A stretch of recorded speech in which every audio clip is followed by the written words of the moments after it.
Hello, ಏನು ಅರ್ಥವೇ ಆಗ್ತಿಲ್ವೇ ಈ ಕೇಸು? ನಾಳೆ ನನ್ನ ಬರ್ತ್ಡೇ ಇದೆ ಕಣೆ, ಅದಕ್ಕೆ ನಮ್ಮ ಯಜಮಾನ್ರು ಹೊರಗಡೆ ಕರ್ಕೊಂಡು ಹೋಗ್ತಾ ಇದ್ದಾರೆ ನಾಳೆ. ಹೌದು, ನಾಳೆನೇ ನನ್ನ ಬರ್ತ್ಡೇ ಇರೋದು. ಅದಕ್ಕೆ ನನ್ನ ಹಸ್ಬೆಂಡ್ ಸರ್ಪ್ರೈಸ್ ಗಿಫ್ಟ್ ಕೊಡ್ತಾರೆ, ಗೊತ್ತಾ ನಿನಗೆ? ಕಣೆ. ಹಾಂ ಅಮ್ಮ, ನಾಳೆನೇ ನನ್ನ ಬರ್ತ್ಡೇ ಇರೋದು. ನಾಳೆ ನನ್ನ ಬರ್ತ್ಡೇ ಇರೋದು.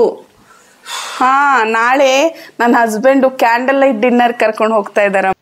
ಹಾಂ ಅಮ್ಮ, ಎಸ್ಸಲ್ಲಿ ಹೇಳಬೇಕು, ನಾಳೆನೇ ನನ್ನ ಬರ್ತ್ಡೇ ಇರೋದು. ತುಂಬ ಗ್ರ್ಯಾಂಡಾಗಿ ಮಾಡ್ತೀವಿ, ಗೊತ್ತಾ? ಸರಿ ಅಮ್ಮ, ನಾಳೆನೇನಲ್ವಾ ನನ್ನ ಬರ್ತ್ಡೇ ಇರೋದು? ಅಷ್ಟು ಬೇಗ ಮರ್ತೋದ್ಯಾ? ನಾಳೆ ನನ್ನ ಬರ್ತ್ಡೇ. ನನ್ನ ಹಿಂಸೆ ಕೊಟ್ರೆ ಜನಗಳಿಗೆ ಯಾರು ಬದುಕ್ತಾರಕ್ಕ? ನಾಳೆ ಬರ್ತಡೆ.